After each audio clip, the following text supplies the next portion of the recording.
Um cara que ele joga a Copa América, mano, certo? O cara ele joga uma competição onde jogou Messi, onde jogou Suárez, onde jogou Valverde, onde jogou Vinícius Júnior, onde jogou Rodrigo. E o cara é eleito o melhor jogador da competição.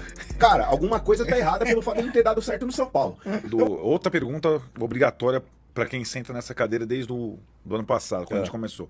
Rames Rodrigues, que agora já não faz mais parte, mas o que você achou da passagem, da ideia da contratação, dessa etapa Rames Rodrigues no São Paulo? Lá no programa, Maulê e Arnaldo, cara, os caras me chamam de Ramizete. Você gostava, né? Fanboy do Rames, não sei o quê. Cara, eu vou começar... Eu sei, mas eu vou começar de trás pra frente, né? Vou começar aqui dessa saída aqui pra quando ele vem. Então vamos lá. Um cara que ele joga a Copa América, mano, certo? O cara ele joga uma competição onde jogou Messi, onde jogou Suárez, onde jogou Valverde, onde jogou Vinícius Júnior, onde jogou Rodrigo. E o cara é eleito o melhor jogador da competição.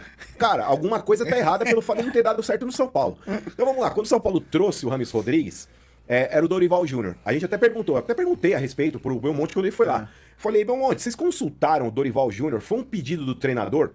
A chegada do Rames Rodrigues, porque me estranhou demais o fato de ele não ter sido utilizado já no ano passado e depois na sequência aí de Carpini e também com o Zubeldia.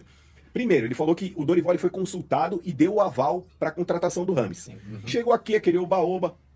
Eu acho que houve um ciúme por parte de jogadores do São Paulo, tá, em relação à chegada do Rames. Por exemplo, o Lucas ele foi contratado. O Alisson ele cedeu a camisa 7 pro Lucas. O 7 ano passado era o Alisson. O Rames, quando ele é contratado, eu acho que consultaram. O Belmonte falou pra mim que não, que isso aí foi um factoide criado pela imprensa e bibibi, babá. Pra mim, chegaram pro Luciano e falou, Luciano, você pode ceder a camisa 10 pro colombiano? Pô, estamos contratando um cara aí que era do Real Madrid, que era do Bayern, que é da Colômbia. Porque é emblemática a camisa 10. Pro torcedor ir lá e comprar, eu quero a 10 do Rames. Esse é um detalhe interessante. Aí, o Luciano ele falou, bacana, a 10 é minha. O Lucas imediatamente ficou com a série. Você entendeu? Esse é um ponto. Aí, o que acontece? O Rames, quando ele chega no São Paulo, eu acho que o jogador também não é a Madre Teresa, não, tá? Eu acho que naquele momento ele achou que ele chegaria e jogaria. Você acha que o Rames conhece a história do São Paulo, a fase que o São Paulo tava naquele momento da temporada? Não conhece. Caiu aqui de paraquedas e falou, ué, eu não vou jogar? O São Paulo tava encaixado, disputando ali fases finais de Sul-Americana e também de Copa do Brasil. Naquele momento, era inconveniente você colocar o Rames no time titular. Primeiro, o cara tava 4 meses parado depois de ter jogado no Olympiacos. Começa por aí. Você vai colocar o cara o pau tá torando lá, o cara sem ritmo de jogo desentrosado, você vai perder o jogador. E aquela fase, é que nem eu falei, o São Paulo pra competir, que nem tava competindo, tem que jogar no seu limite. Se você tiver um cara dentro de campo que não tivesse conseguindo corresponder, enfim, não conseguiria. Então naquele momento eu entendo perfeitamente o Dorival não ter dado oportunidades pro Rames. Perfeito. Só que assim, acabou o campeonato, aliás, a Copa do Brasil, depois da conquista, o São Paulo empurrou o Campeonato Brasileiro com a barriga. E aí não foi só o Rames. Foi todo mundo. São Paulo, tanto que acabei de falar. São Paulo só venceu uma partida fora de casa. Mas o Dorival começou a dar chance pro Rames. Começa, mas é o que eu tô falando, mal. Quando o Rames, pra ele funcionar, ele precisa que o entorno dele esteja funcionando. Não adianta a gente começar a falar, mas o Rames não jogou nada. Mas quem no São Paulo, depois da conquista da Copa do Brasil, jogou alguma coisa? Acho que acho que o Luciano pensando no que ele perdeu e no que vinha pela frente, a concorrência com o Rames. O Lucas já estabelecido e tal. O Luciano, no final do Brasileiro, ele fez gols decisivos em vários jogos e começou esse ano, abdicou das férias. Porque o Luciano, talvez, sim, acho que é um personagem importante. Eu acho que é um jogador temperamental, tem todas essas coisas, mas ele não é bobo.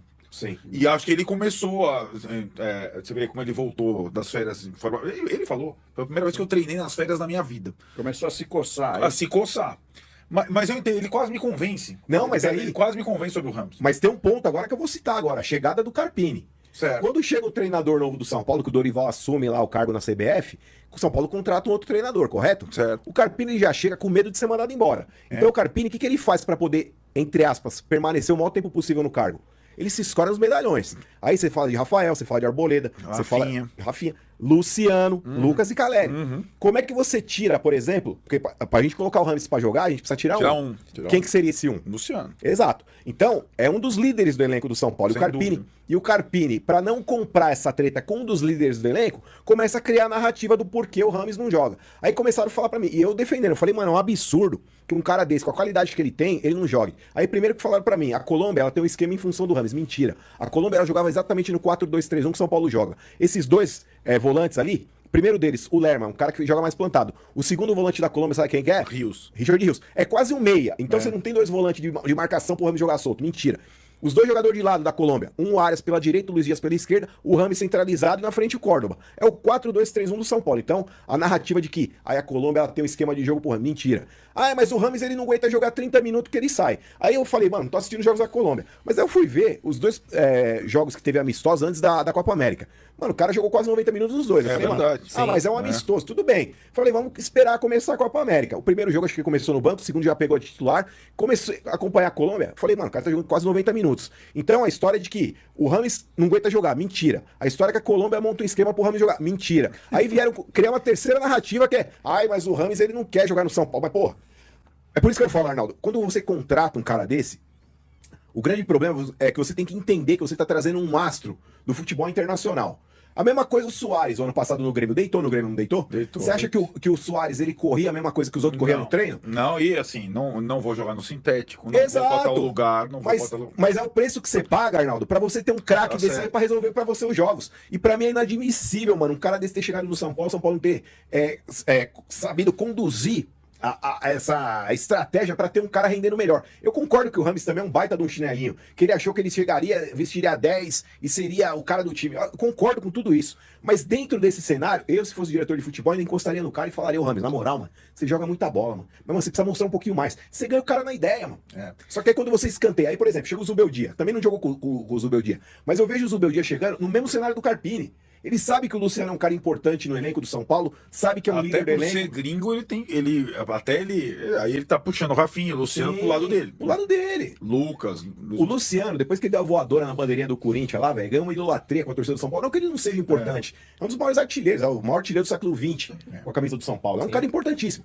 Mas assim, pra ter um cara articulando o time, um 10, um clássico, um cara, camisa 10. E o Luciano, eu ainda preferia ver o Rames, por mais importante que o Luciano seja. Eu acho que dentro de um cenário poderia ter jogos ali que vai jogar o Rames, poderiam ter jogos que vai jogar o Luciano.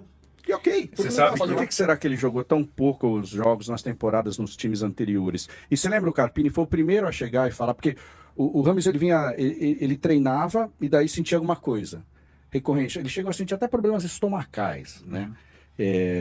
E o Carpini falou, olha, o Rames ele não consegue, quando aquela turma inteira estava no controle de carga. Sim. Né? Aí, o Rames não, todo mundo voltou e o Rames continuou. O Rames não consegue treinar 3, 4 sessões intensas que ele sente. Tá, mas tudo bem, ótimo.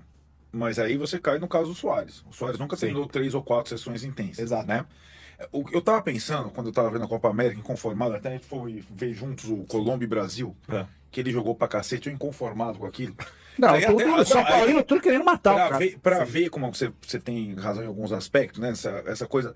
A informação que eu tive na hora, trocando mensagem com gente lá do São Paulo, é que os jogadores do São Paulo, assistindo o jogo do Brasil, estavam putos com aquilo. Sim. Vendo o envolvimento. E ele jogou pra caramba. E eu fiquei pensando, cara, se fosse uma coisa bem conversada, combinada, faz uma boa Copa América, você vem pra jogar o mata-mata da Libertadores. Sim. Você vai ter uma semana, você já vai ter entrado em forma. E ele foi contratado pra jogar a Libertadores, foi? Sim. Tudo bem que na Sul-Americana, o primeiro ele perdeu o pênalti, foi contra a LDU, contra o LDU do Zubeldia, tava no estádio, fiquei revoltado. Meu, como um cara que não erra nada vai errar um pênalti. Tudo bem. Ele escorregou naquele pênalti. Escorregou, bateu com os os dois pés na toques. bola. Mas eu falei assim, o São Paulo não vai ter grana pra contratar nenhum reforço. Se você consegue botar um jogador desse pra jogar um mata-mata de Libertadores, ele pode nem ser titular absoluto, mas seria uma possibilidade. Só que ali, eu acho que quando ele já foi, Já tinha azedado. já tinha ferrado. Tinha ido. E teve Até episódio porque- que ele não quis ir para Belo Horizonte também. Até- Né? Esse foi um Isso. ponto também. Esse foi um ponto interessante, porque assim, eu acho que, é por isso que eu falei, o Rames é a Madre Teresa, que todo mundo tem que ovacionar, não. Tem coisa ali que o Rames pisou na bola. Eu acho que o fato dele não ter batido também aquele pênalti no Campeonato No Paulista... Horizontino Só que o assim- Carpini foi falar depois com o Hernan, né, na entrevista, ele Sim. conta os detalhes. Mas Ele era aí- o terceiro e tal. Então, mas aí faltou o Carpini falar que ele colocou o cara faltando 8 minutos pra terminar a verdade. partida. Se o cara quisesse, por exemplo, o Rames, vamos lá, ele já tinha perdido um pênalti na Sul-Americana, onde o São Paulo tinha sido eliminado por causa de um pênalti perdido por Sim, ele. sem dúvida. Tudo que ele não precisava era bater um pênalti contra o Novo Horizontino, que se ele fizesse, não fez mais do que obrigação. E se ele perdesse, era mais uma eliminação nas custas do Rames. Além do pênalti contra o Fortaleza no Que ele já Brasileiro. tinha perdido também. Então, eu acho que assim, naquele momento, eu se fosse ele também não bateria, pensando como jogador. Fala, bacana, o cara me coloca pra correr 8 minutos, me põe pra bater o pênalti, já tô com a cabeça a prêmio em relação ao torcedor. Mano, desculpa, tudo que eu não preciso agora é perder mais um pênalti, causar mais uma eliminação, e aí eu tô sacramentado ali a minha passagem pelo São Paulo. Mas, por exemplo, a respeito do que o Mal tava falando do treinamento do Rames Rodrigues. Cara, é por isso que eu falei que faltou um entendimento, talvez, aí, da parte da fisiologia do São Paulo, a preparação física de quem quer que seja. Se o cara joga, a bola que ele joga, na hora que o jogo vale, se o cara treinar 10 minutos, eu quero que ele treine 10 minutos. Porque na hora que o jogo rola, vocês viram na Colômbia, ele chegou na Copa América sem ritmo de jogo, gente. Ele não jogava no São Paulo há quanto tempo?